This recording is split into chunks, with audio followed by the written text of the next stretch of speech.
ನಿಮಗೆ ಮಾಹಿತಿ ಇಲ್ಲದೆ ಇದ್ರೆ ಮಾಹಿತಿ ಕೇಳ್ಕೊಳ್ತೀನಿ.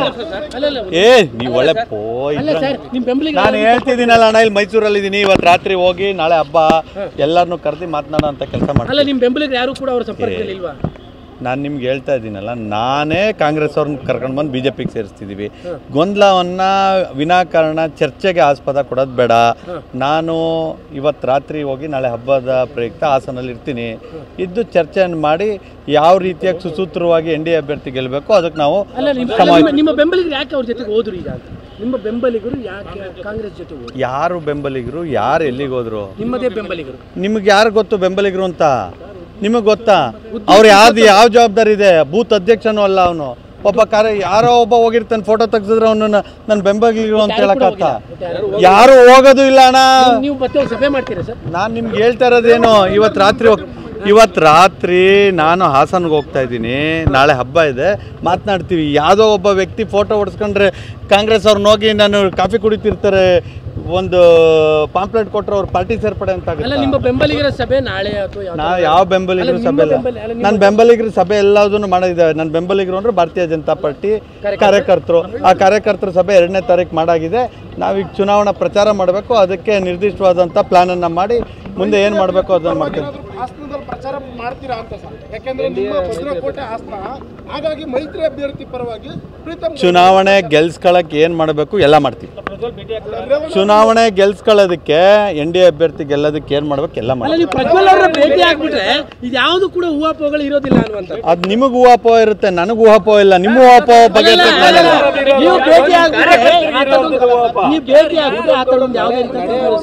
ನೀವು ಹೇಳಿದ ರೀತಿಲಿ ನಾನು ಚುನಾವಣೆ ಮಾಡೋಕ್ಕಲ್ಲ. ನಾನು ಹೆಂಗ್ ಚುನಾವಣೆ ಮಾಡಬೇಕು ನಿಮಗೆ ಗೊಂದಲ ಇದೆ. ನನ್ನ ಕಾರ್ಯಕರ್ತರು ಯಾವುದೇ ಗೊಂದಲ ಇಲ್ಲ. ಎಲ್ಲ ಕೆಲಸ ಮಾಡ್ತಾ ಇದ್ದಾರೆ, ಮನೆ ಮನೆ ಭೇಟಿ ಮಾಡ್ತಾ ಇದ್ದಾರೆ.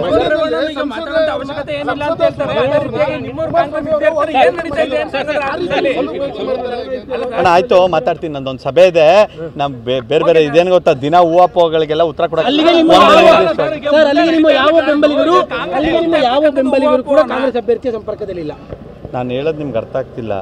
ಕಾಂಗ್ರೆಸ್ ಅಭ್ಯರ್ಥಿ ಬಂದು ನಿಮಗೆ ಪಾಂಪ್ಲೆಟ್ ಕೊಟ್ಟರೆ ನೀವು ಕಾಂಗ್ರೆಸ್ ಅಂತ ಆಗಲ್ಲ. ಚುನಾವಣೆ ಯಾರಿಗೆ ಮತ ಕೇಳ್ತಾರೆ, ಯಾರಿಗೆ ಹೋರಾಟ ಮಾಡ್ತಾರೆ ಅನ್ನೋದು ಮುಖ್ಯ. ಎಲ್ಲರೂ ಮೋದಿಯವರು 3ನೇ ಬಾರಿಗೆ ಪ್ರಧಾನಮಂತ್ರಿ ಆಗಬೇಕು ಅನ್ನೋದು ನಿಶ್ಚಯ ಮಾಡ್ಕೊಂಡಿರೋ ಅಂತ ನಮ್ಮ ಕಾರ್ಯಕರ್ತರು.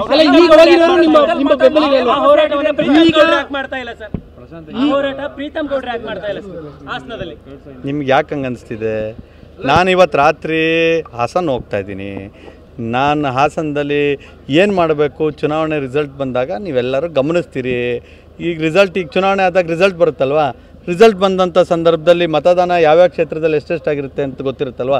ಹೊಳೆನರಸೀಪುರಕ್ಕಿಂತ ಜಾಸ್ತಿ ಒಂದು ಓಟ್ ಆದರೂ ಸರಿ ಹಾಸನ ವಿಧಾನಸಭಾ ಕ್ಷೇತ್ರದಲ್ಲಿ NDA ಅಭ್ಯರ್ಥಿಗೆ ಕೇಳ್ಕೊಳ್ರಿ. ನೀವು ಹೇಳ್ದಂಗೆ ನಾನು ಉತ್ತರ ಕೊಡೋದಿಲ್ಲ. ನಂದೇನಿದೆ ಅದನ್ನು ಉತ್ತರ ಕೊಡ್ತೀನಿ. ನೀವು ದಯಮಾಡಿ ಕೇಳ್ಕೊಳ್ಳಿ. ಹೊಳೆನರಸೀಪುರದಲ್ಲಿ ಮಾನ್ಯ NDA ಅಭ್ಯರ್ಥಿಗೆ ಎಷ್ಟು ಓಟ್ ಲೀಡ್ ಇರುತ್ತೆ, ಅದಕ್ಕಿಂತ ಒಂದು ಮತನಾದರೂ ಸರಿ ಹೆಚ್ಚು ಲೀಡು ನಾನು ಹಾಸನ ವಿಧಾನಸಭಾ. ಈಗ ಹೊಳೆನರಸೀಪುರ ಯಾರು ಶಾಸಕರಿದ್ದಾರೆ? ರೇವಣ್ಣವರು ಅಭ್ಯರ್ಥಿಯವರ ತಂದೆ. ನಾನು ನಿಮ್ಗೆ ಒಂದು ಮಾತನ್ನು ಕೊಡ್ತೀನಿ. ಹಾಸನ ವಿಧಾನಸಭಾ ಕ್ಷೇತ್ರದಲ್ಲಿ ಅವ್ರು ಎಷ್ಟು ಲೀಡ್ ಕೊಡ್ತಾರೆ, ಹೊಳೆನರಸೀಪುರ ವಿಧಾನಸಭಾ ಕ್ಷೇತ್ರದಲ್ಲಿ ಎಷ್ಟು ಲೀಡ್ NDA ಅಭ್ಯರ್ಥಿ ಪರ ಕೊಡ್ತಾರೆ, ಅದಕ್ಕಿಂತ ಒಂದು ಓಟ್ ಜಾಸ್ತಿ NDA ಅಭ್ಯರ್ಥಿಗೆ ಹಾಸನದಲ್ಲಿ ಲೀಡ್ ಕೊಡ್ತೀನಿ. ನನ್ನ ಜವಾಬ್ದಾರಿ. ಇನ್ನೇನು ಹೇಳಿ? ಮತ್ತೆ ಅದನ್ನೇ ಮಾತಾಡೋದು. ನಾನು ಏನು ಹೇಳಿ?